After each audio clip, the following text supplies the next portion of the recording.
Hello and welcome to the RG10 Podcast. Now, what if I told you that you had the chance to go to Antigua and Barbuda for a few days? What if I told you that you could spend some time in the Azores beforehand? And what if I told you that there's a catch? You've got to do the whole 3,000-mile journey in a rowing boat. Not so keen now, are you? Well, back in 2021, that was the challenge that Caroline Hague, Nicki and Rachel Smillie, who all met at Eton Excelsioar Rowing Club, set their minds to. They gave themselves 2 years to get ready. This involved all of the training and raising £150,000 for the boat and equipment, their main sponsor being Val Wyatt Marina in Wargrave. The actual event started back in December last year, and before even reaching the start line, complications began. Training was heavily disrupted by bad weather, and their boat was broken into, with thieves taking solar panels and causing £10,000 worth of damage. But on the 11th of February 2024, after 60 days, 13 hours and 32 minutes, Team Excelsioar docked at Nelson's Dockyard, Antigua, and celebrations could begin. I've been talking to Rachel about the whole escapade and started by asking her what a typical day rowing the Atlantic is like. I think the interesting thing for us was there was probably no such thing as a typical day. And I don't know how much that's unique to our crossing because we had such kind of challenging weather conditions. Your rowing shift on a good day is 3 hours on, 3 hours rest. But your rest periods are, you've got to feed yourself, you've got to wash. In my case, you've got to kind of check your navigation, do any other boat jobs that you've got to do, and then sleep. So actually, you only probably get maximum about 2 hours sleep whenever you're trying to sleep anyway. So that's a good day. Total rowing of about 12 hours. On a bad day, so when the conditions are slow or when you can't kind of keep the boat moving on your own, for example, that would probably change to something like 17 hours of rowing a day. Wow. So that would be more like 2 hours on, 1 hour off if you were lucky, or an hour and a half on and half an hour off, which is pretty disgusting. A typical day, was very changeable for us because it really depended on the weather conditions. But from the kind of morning shift, you'd be, you start the day, you get up, you kind of get yourself dressed and out of your cabin, which is a challenge in itself, use the bucket, get on shift, and then you're rowing for 3 hours without a break, and then you'd come off. You would probably cook, so make your lunch or your breakfast, depending on what time it was, which involves using the jet boil. Get some water on your food, eat your food, get that all washed up and away. And then the other kind of big thing that is a kind of time suck in your off shift is you need to get all the salt off yourself. So salt really corrodes your skin and it can cause a lot of issues, get salt sores. So at the end of every shift, you're having to wash the salt off yourself, whether that's with like fresh water or a baby wipe. Change your kit. If you're going to have a sleep, which in and of itself is a challenge because you've got to get all your kit out, lay it out in the cabin, get your sleeping bag, try and have some sleep, and then do it all in reverse to come back on shift again. And depending on what time of day it was, get your sun cream on, get your head torch on, whatever other kit you might need for a shift. But we had hugely varied conditions. So we had, I think we only really had extremes. So we either had flat, calm, slogging it out for every stroke, and you would look across, either side of you and the Atlantic would be like a pond. Or we had big conditions and strong winds where you're kind of hanging on for dear life. And we didn't have a huge amount in between, to be honest. Which is worse? The slog is definitely worse because it's slow. Yeah. The hanging on for dear life is really tiring because you've always got to have your wits about you and you're constantly being kind of hyper vigilant and hyper focused. But you're looking at it and thinking, well, I'm getting 3 knots and I know that that's X number of miles a day. A 3 knot average is about 70 miles a day, which is really nice, and that you're making good progress. When you're really, really slogging it out for a knot, as much as you can get little jobs done and you can kind of have some positives in that sense, and you get to do things like clean the bottom of the boat, which is always really fun. It's Genuinely really fun, or are you being a bit sarcastic? no, genuinely, it was one of my favourite things to do, because you get to get in the water and actually fully stretch your limbs out, which you don't get to do at any other point on that boat. But two, it's I think for me, I was more aware when cleaning the bottom of the boat than at any other point that I was having an experience that very few people in the world have ever had. Because you're in the mid-Atlantic, you're 1,000 miles from land, and you're swimming, and that's an insane experience. And you look down, there's nothing beneath you. So that experience was incredible. So yeah, cleaning the boat I really enjoyed.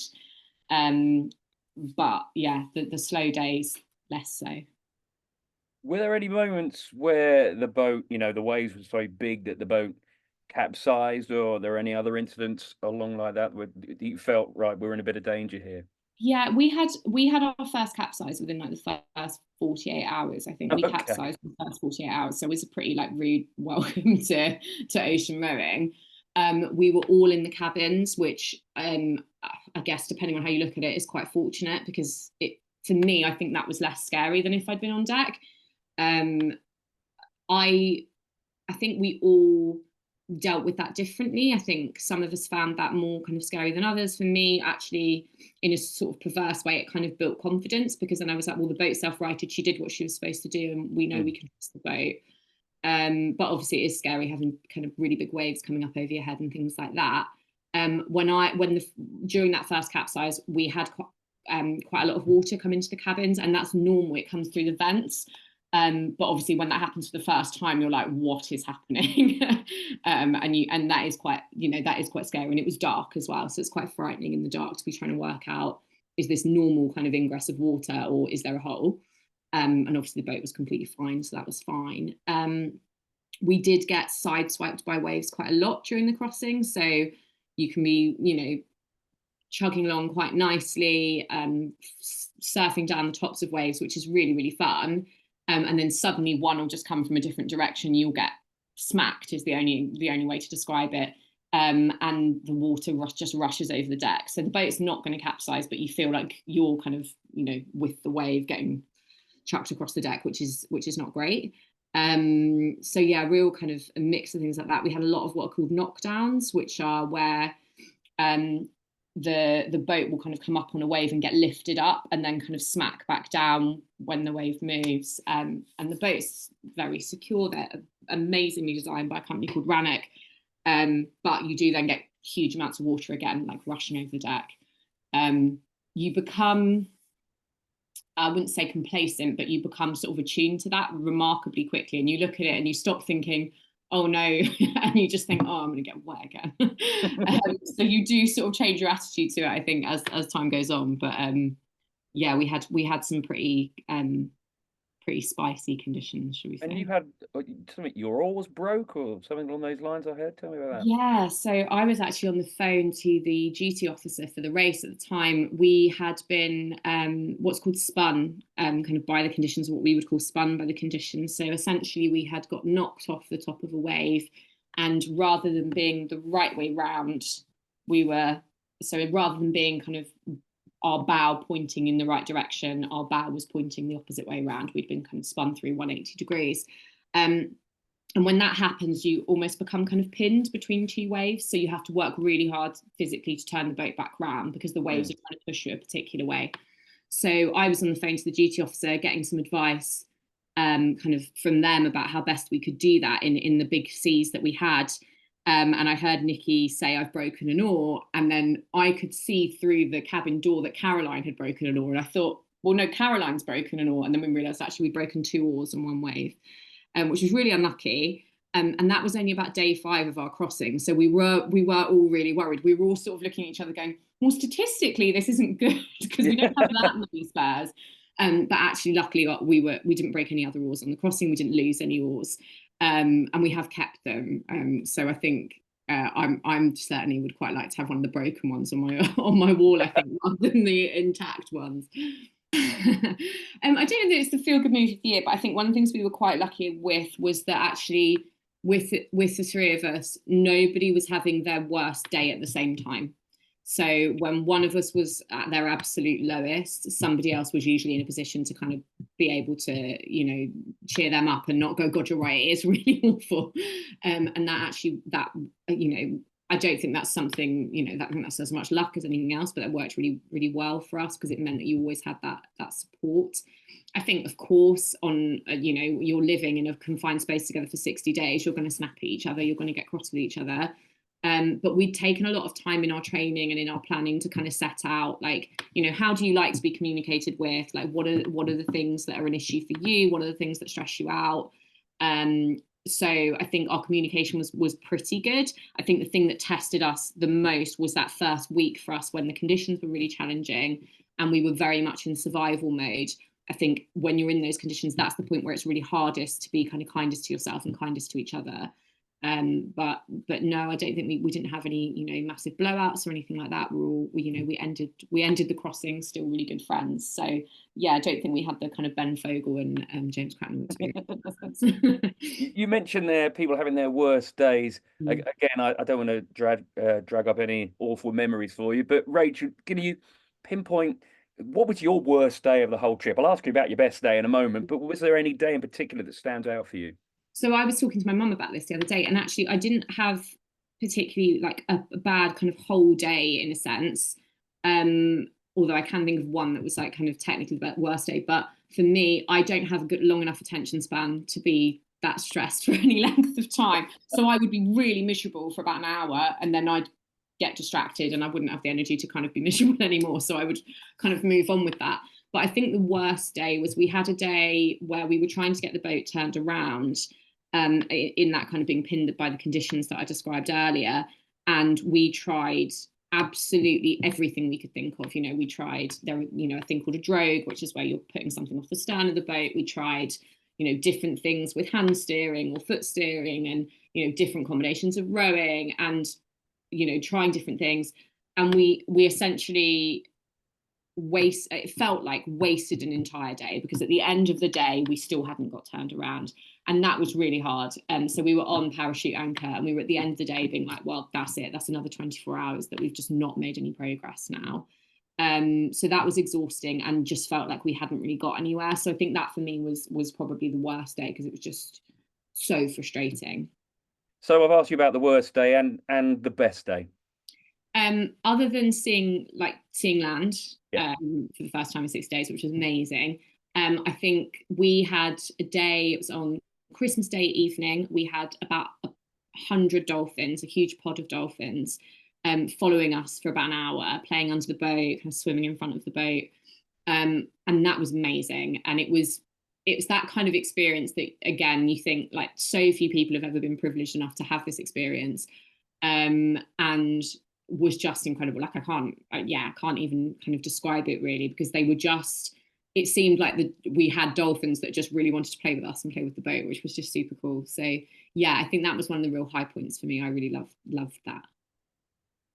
What would you say, what's the thing that you missed most when you're on the journey? You're not allowed to say your family, we'll take that as given, but was there anything in particular that you missed most? I missed walking.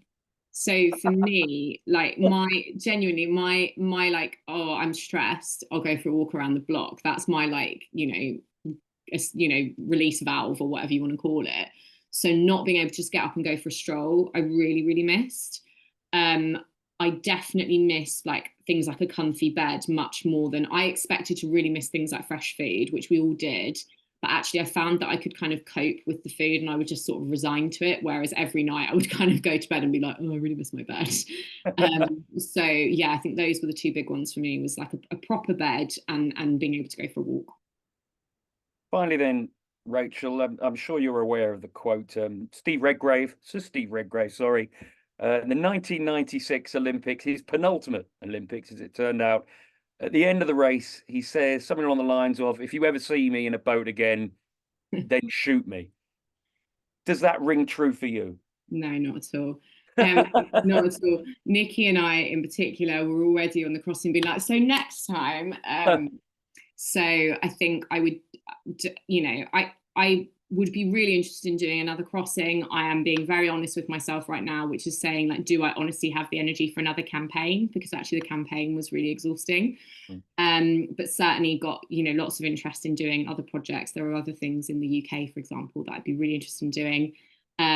Caroline, Nicki and I will all be rowing on the river again before too long as well. It's not rowable at the moment, the water's too high, but we are, keen to get back in our river boats as well. So no, I don't think any of us have given up on boats after that. That was Rachel Smillie from Team Excelsioar. And the trio have been raising money for two fantastic charities. There's Thames Hospice, the local charity that provides expert care for people living with life-limiting illnesses in East Berks and South Buckinghamshire, and the Dash charity, Domestic Abuse Stops Here, providing specialist support to adults and children experiencing mental health issues, modern slavery, immigration, trafficking, homelessness and complex needs associated with domestic abuse. Links to these charities and Team Excelsior's GoFundMe in the show notes.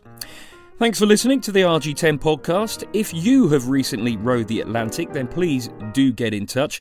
If you haven't, you can still impress your friends by subscribing to the RG10 podcast instead. Goodbye.